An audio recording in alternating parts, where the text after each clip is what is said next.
Now we'll bring you a feature on the show today, which is the passage of the 2021 budget of 13.58 trillion naira by the National Assembly. This also pegs crude oil production at 1.86 million barrels per day at the cost of $40 per barrel. There's also an exchange rate of 379 naira to the dollar and an inflation growth rate of 11.9%.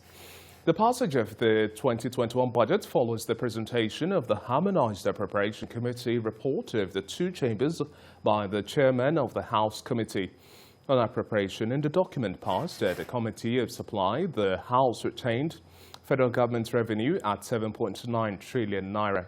In the breakdown, 496.52 billion naira is for statutory transfer and 3.32 trillion naira goes for debt service, while 5.64 trillion naira stands for recurrent non-debt expenditure, with 4.12 trillion naira for the contribution to the Development Fund for capital expenditure. It will be recalled that at October the 8th, President Muhammadu Buhari presented a 2021 budget of 13.08 trillion naira to a joint session of the National Assembly. Well, joining me now live in our Lagos studio, I have with me financial analyst Tomiwa Aladekomo as well as Mukhtar Mohammed. Good to have you on the breakfast show, gentlemen. Always a pleasure. Of the season. Same to you. Tomiwa, let's start with you now. Looking at the fact that we are having the budget passage, we've seen quite a speedy passage in an attempt to return to the January to December cycle. That's quite commendable. But one of the biggest emphasis we have going at this point in time is the fact that the ratio we have in terms of recurrent expenditure and capital expenditure still does not adopt a new model, in the sense that the ratio still remains the same cyclical attempts we've seen over the past few years. Does not really bring so much of recovery to the fore. Yes. Now we have the COVID-19. Do you think we've learned lessons from that and then effecting changes for 2021? I don't think we have. I think it's a budget that kind of sticks to the administration's goal of reform. It's conservative in its approach. Unfortunately, it's not a budget that is built with any imagination or that will push the country forward. You don't see a level of investment in of capital expenditure that's required to really sort of move forward, whether it's manufacturing or any of the areas where you need the country to really grow. So this focus is continued sort of spend on recurrent expenditure keeps us in the same cycle. It means that essentially instead of building a new Nigeria, instead of building a better country, you are maintaining the country exactly as it is. You are paying people to continue to do what it is that they have done, which we see does not work. And so as a budget, one that does lack imagination and is disappointing. We hoped to see something bolder, more ideas with stronger focus into moving the country forward. But what does it make that we have our budgets largely funded by borrowing? That's the assumption we hope to still. Borrowing is not necessarily bad, but with the lull we have in global economy, we have to have at the back of our mind a repayment scheme. Do you find this highly deficient in the 2021 budget? There's no repayment scheme. Like you said, we just do same of same. Our repayment is depending on oil.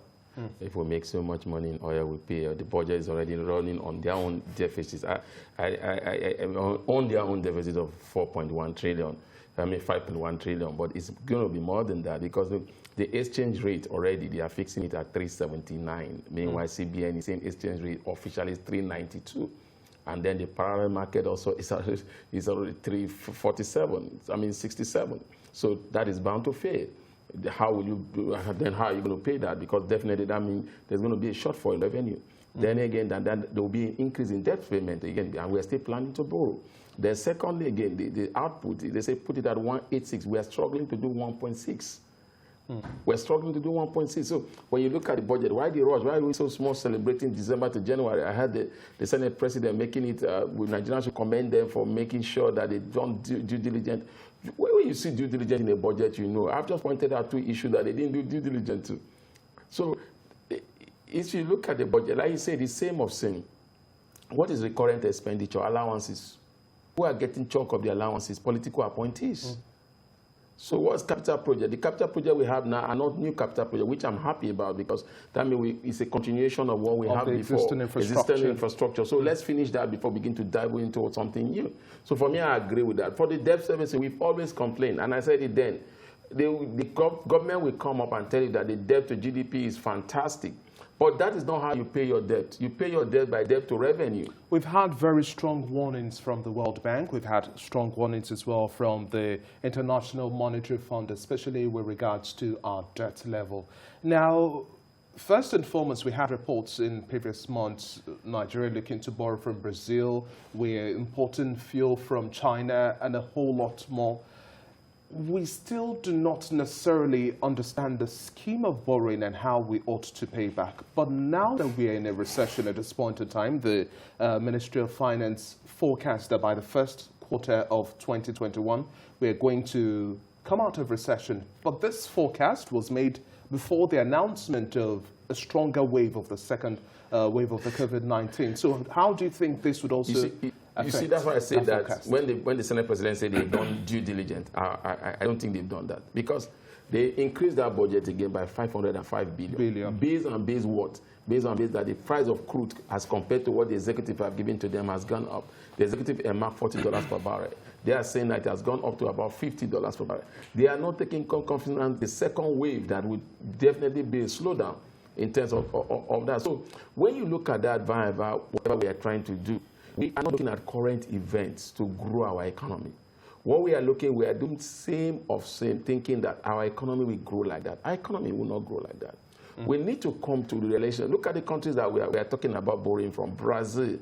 Look at the countries that we are talking about borrowing from. If you made China bringing oil, you've forgotten that we have even signed a pact to bring the oil from Niger Republic. Niger Republic. Those were the same Niger Republic that we were complaining before that they were smuggling our oil there. That's why we will not pay subsidy any longer. So you see, the point is that government only think of themselves, and particularly this government came with a lot of baggage. When I mean a lot of baggage, that they came with so much promises.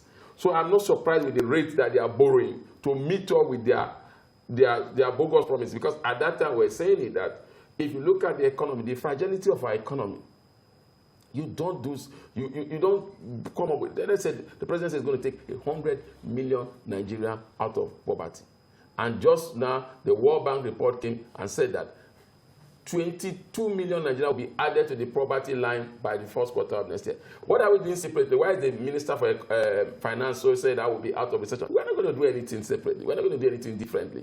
How are we going to go out of recession? They just send the price of crude oil will go up, our revenue will improve. We're out of recession.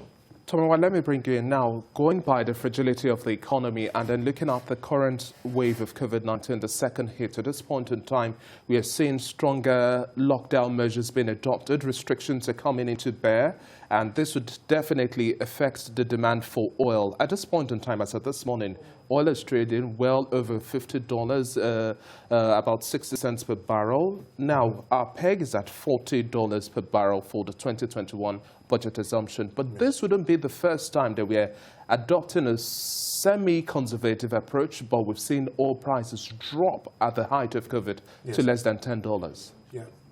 And so I think it's a fairly reasonable peg. The dollar to Naira assumption is a bigger problem you mentioned. It is, we know that what's been on the parallel market, we know that essentially CBN's monetary policy and FX policy has been problematic all of this year, and actually for the last 6 years or so, it's been wholly ineffective. And so I think the price of oil is fine as a peg. What it is, I mean, like you said, we've dropped below $10 this year. It was as high as $68 in January, but we're looking at 50 now. It's fine. It's not really the problem. I think the issue is, look, you look at the budget and you look at this debt service issue.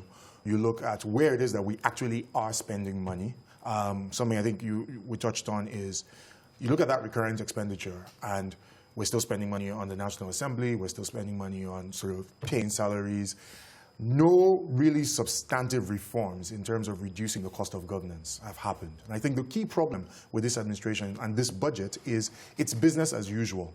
So this budget looks at Nigeria and says, things are going okay. Let's just continue what it is that we're doing. Okay, let me now button at this point in time as well. Let's commend the government for doing well in terms of the Finance Bill 2020, also some changes that we've had in terms of the 2019 Finance Bill as well. But we have to look at much more innovative ways of revenue generation. And now this begs the question for tax collection. In a sum now, because I'll still want to go to Mukhtar as well, in just less than a minute, how do you think we need to expand our net in terms of tax collection? What innovative approaches do you expect from the Federal Inland Revenue Service, the entire government as a whole, and state-by-state level implementation?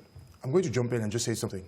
You introduced me as a financial analyst, so I'm sitting down here actually as the national chair for the Youth Party, which is a political party, a registered political party.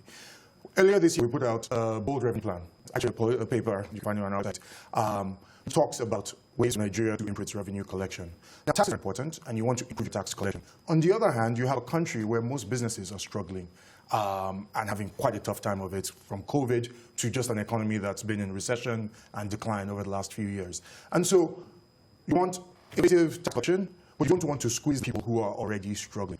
But reform in terms of our tax collection, places where that we really need to focus. We actually need to reduce taxes in things like we need to pass the PIB. Hold on. So you need to pass the PIB. You need to reduce taxes on oil fields so that there's more investment coming into the country. Because what's happening right now is that our tax regime and our management of our entire sort of policy around petroleum and all of that, reduce investments into that space, make it uncompetitive globally. For the lack of time, we'll just have to pause there. I just need 30 seconds to make up a wrap-up now. The capital market is where we ought to be looking at in terms of funding infrastructure. That's the way to go, generally, across the globe. Your thoughts on that, 30 seconds. I think that's what we should be doing, but definitely we're not doing it. But I think the government will begin to look inwardly to do that. The state government are trying to do that, but they're trying to do it through the wrong way, trying to go through the pension fund.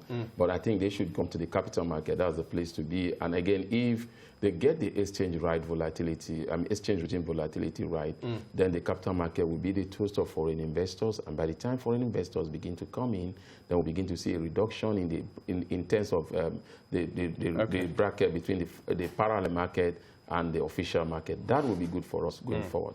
Thank you very much for your time on The Breakfast Show today, Mukhtar Mohammed. It's been a pleasure speaking with you, as well as Tomiwa Aladekomo. Thank you very much for your time, gentlemen.